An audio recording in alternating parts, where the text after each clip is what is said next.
దేవునికి మహిమ కలుగునుగాక. Wish you happy independent day. మన దేశానికి స్వాతంత్రం వచ్చి 77 సంవత్సరాలు గతించి 78వ సంవత్సరం వచ్చింది. దేవునికి మహిమ కలుగునుగాక. మన దేశభక్తులు ఎంతోమంది ఎంతో ప్రాణత్యాగాలు చేసి ఎంతో పోరాడి మన దేశానికి స్వాతంత్రం తీసుకొచ్చారు. అందుకే దేవునికి మహిమ కలుగునుగాక. అయితే మన దేశానికి స్వాతంత్రం వచ్చింది, కానీ మనలో ప్రతి ఒక్కరికి స్వాతంత్రం రావాలని మనం కోరుకోవాల్సి ఉందని చెప్పబడుతూ ఉంది. దేవుని వాక్యం నుండి ఒక వాక్యము మీకు తెలియపరచాలనుకున్నాను. యోహాను సువార్త 8వ అధ్యాయము 31, 32 వచనాలు. మీరు నా వాక్యము మందు నిలిచిన వారైతే నిజముగా నాకు శిష్యులై ఉండి సత్యమును గ్రహించేదరు. అప్పుడు సత్యం మిమ్మను స్వతంత్రులుగా చేయునని చెప్పాను.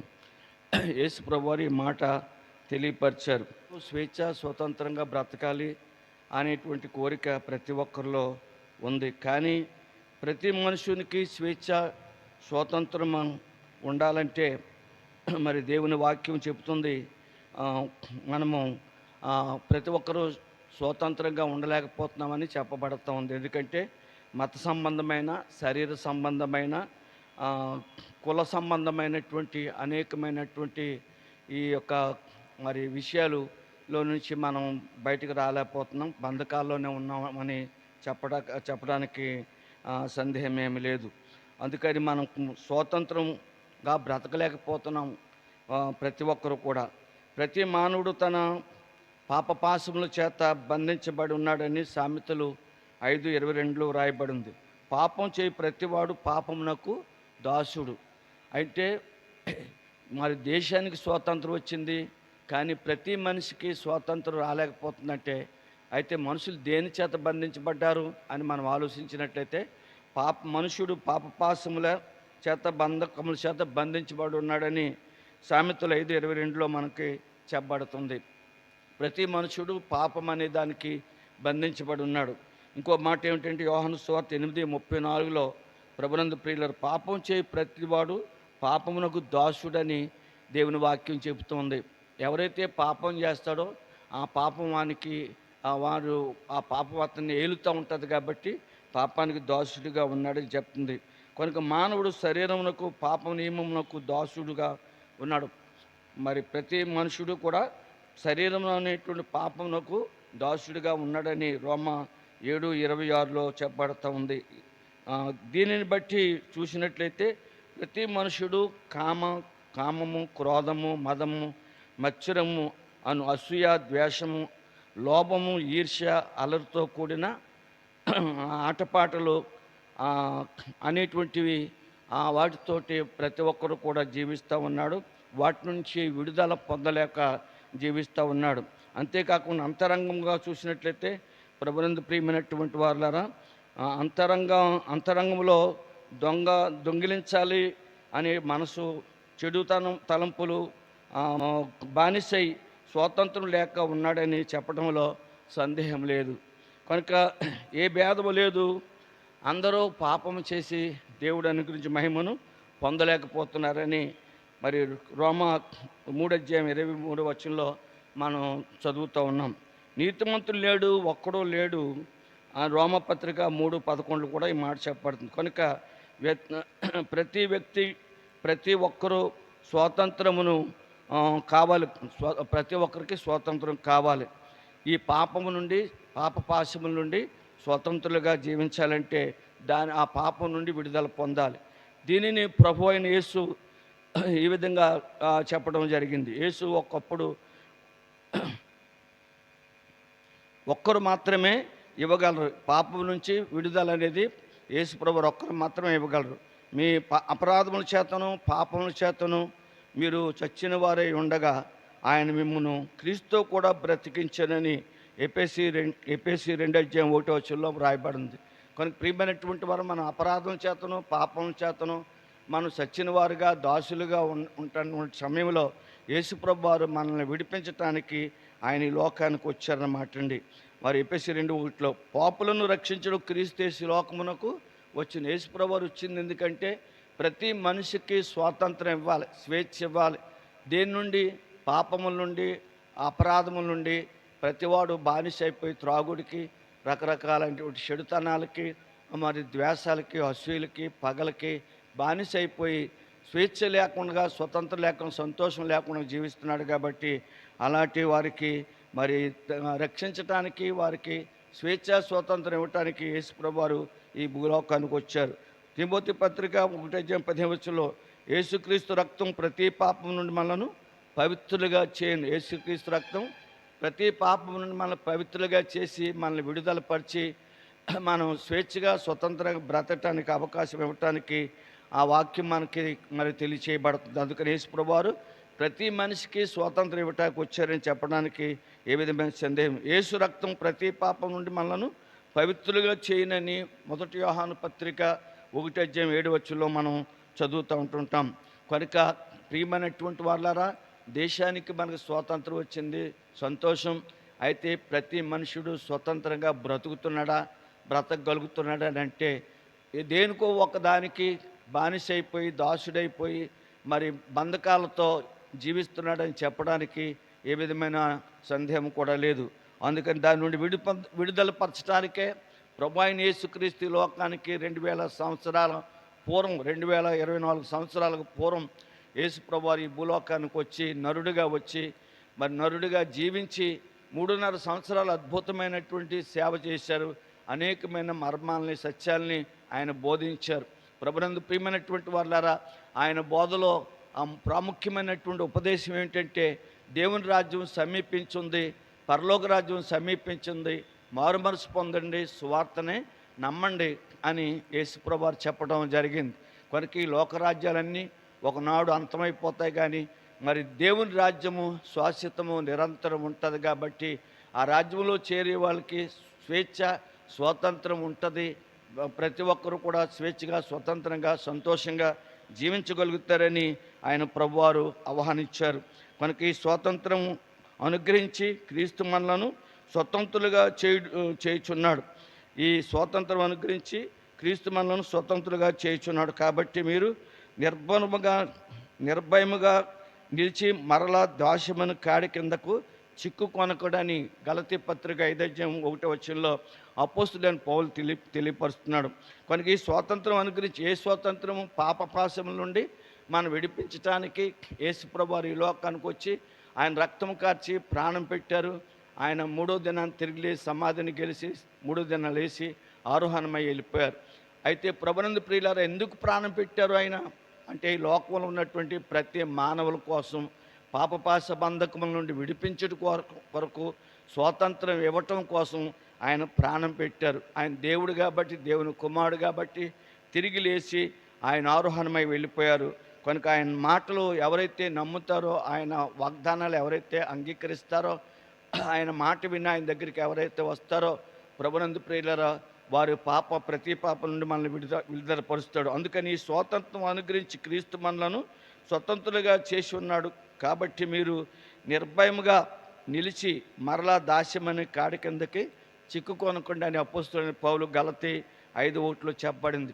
ప్రియమైనటువంటి వాళ్ళారా, మరలా పాపం అనే కాడి కిందకి ఎంతోమంది ఈ పాపాన్ని మరి ప్రేమించి పాపంలో మళ్ళీ పడిపోతూ ఉన్నారు. అలా పడిపోకుండా, ఈ పాపం అనే కాడి కింద చిక్కుకోకుండా స్వతంత్రులుగా, స్వేచ్ఛగా బ్రతకండి అని దేవుని వాక్యము అపోస్తలుడైన పౌలు ద్వారా హెచ్చరించబడతా ఉన్నవి.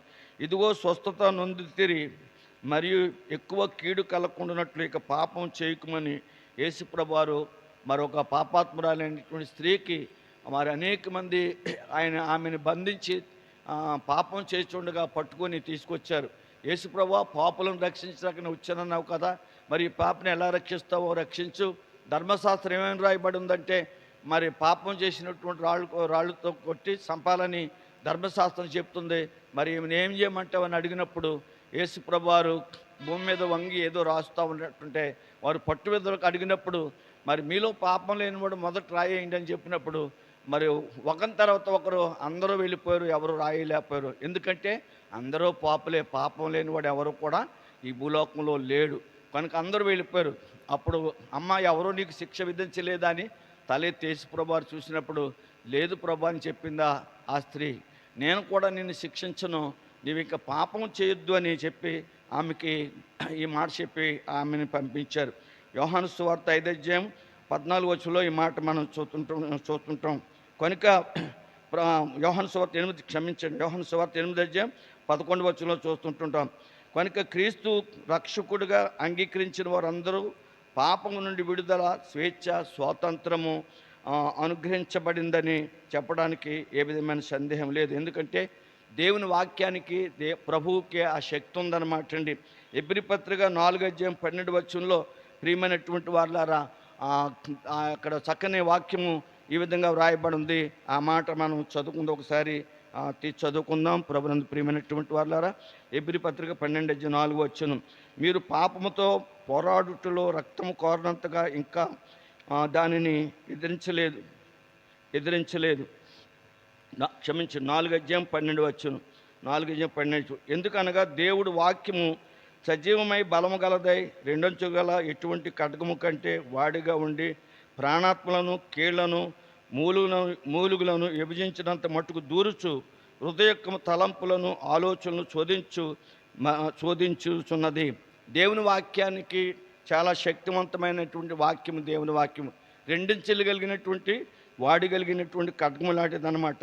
అందుకని ఈ వాక్యము బోధిస్తున్నప్పుడు లేకపోతే వింటున్నప్పుడు మరి ప్రాణాత్మలను, కీళ్లను, మూలుగులను విభజించమన్న మట్టుకు దూరుతూ హృదయ తలంపులను, ఆలోచనలు శోధించేటువంటిది దేవుని వాక్యానికి ఆ శక్తి ఉంది. అందుకని దేవుని వాక్యం వింటున్నప్పుడు కానీ బోధిస్తున్నప్పుడు కానీ ఎవరైతే దేవుని వాక్యాన్ని వింటారో అది మూలుగుల్లోకి, కీళ్ళలోకి, హృదయ తలంపుల్లోకి, ఆలోచనలోకి వెళ్ళిపోయి దూరి ఆ దేవుని వాక్యము మరి పాపాన్ని ఖండించేస్తుంటుంది, పాపాన్ని నరికేస్తూ ఉంటుంటుంది అన్నమాట అండి. దేవుని వాక్యం రెండంచెలు గల వాడిగల ఖడ్గమని దేవుని వాక్యం చెప్పబడుతుంది.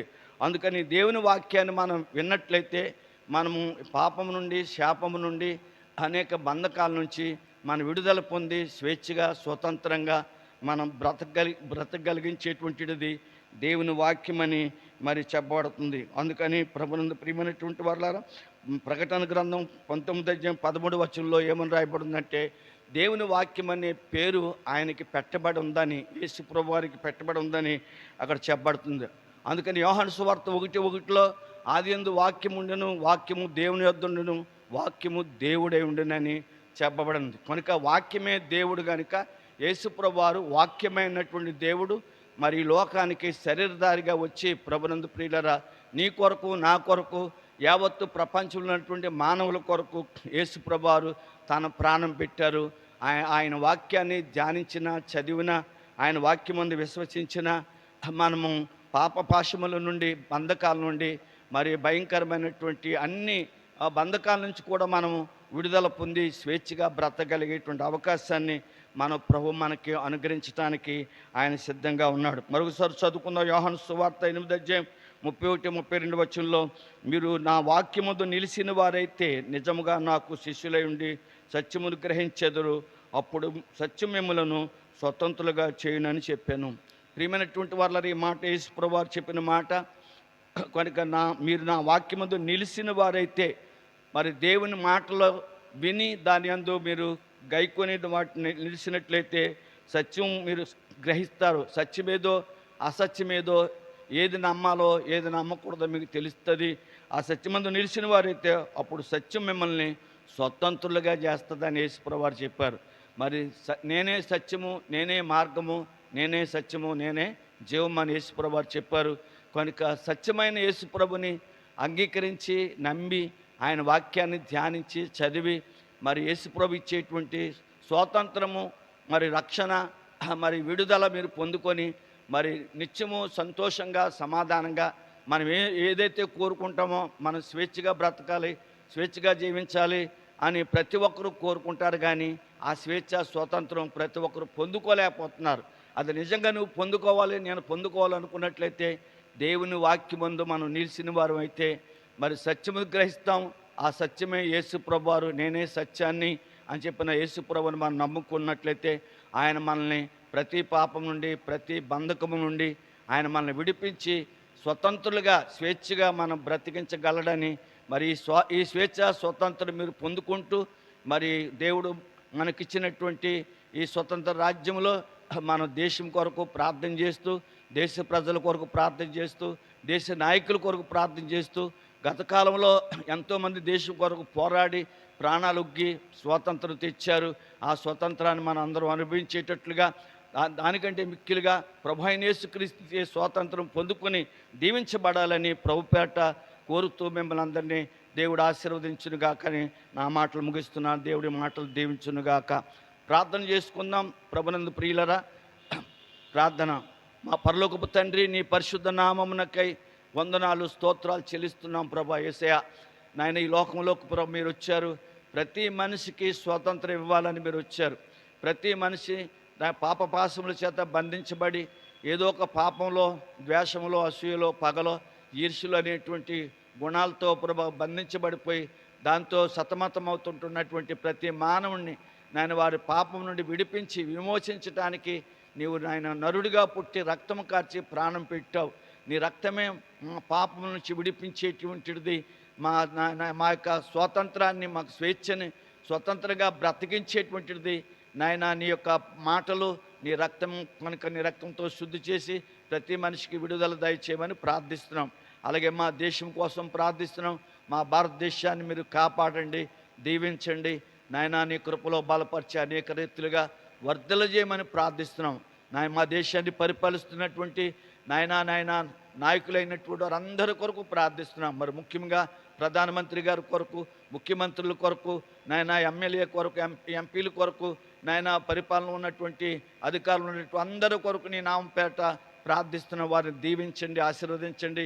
ఆయురారోగ్యులు వారికి అనుగ్రహించి వారికి కూడా సంపూర్ణమైనటువంటి స్వేచ్ఛా స్వాతంత్రాలు ఇచ్చి నేను ప్రజలందరికీ స్వేచ్ఛగా బ్రతికేటట్లుగా పరిపాలన చేసేటువంటి జ్ఞానము, వివేకం వారికి అనుగ్రహించి నీ కృపలో బలపరిచి వాడుకోమని నీ వాక్యంలో కూడా రాయబడింది. మీరు సుఖముగాను నెమ్మదిగాను బ్రతుకు నిమిత్తమై నాయన ప్రజలందరి కొరకును, రాజుల కొరకును, అధిపతుల కొరకును మీరు ప్రార్థన చేయాలని నీ వాక్యంలో రాయబడింది కనుక నాయన మా దేశం కొరకు, ప్రజలందరి కొరకు, నాయకుల కొరకు, అధికారుల కొరకు ప్రార్థిస్తున్నాం. దీవించి ఆశీర్వదించి ఆయురారోగ్యాలు వారికి అనుగ్రహించి మరి ముఖ్యంగా సంపూర్ణ స్వేచ్ఛ స్వాతంత్రం, ప్రతి వ్యక్తికి స్వాతంత్రం కావాలి. అలాంటి స్వాతంత్రం మీరు ఇవ్వగలరు కనుక అలాంటి స్వాతంత్రాన్ని ప్రతి వారు పొందుకోవాలని యేసయ్య నాయన పొందుకునేటట్లు మీరు దీవించమని యేసుక్రీస్తు వారి పరిశుద్ధ నామమున మిక్కిలి వినయముగా బ్రతిమలాడి వేడుకొనుచున్నాం పరమ తండ్రి. Amen, amen. మరొకసారి wish you happy independent day. దేవుడు మిమ్మల్ని దీవించునుగాక. ఆమెన్.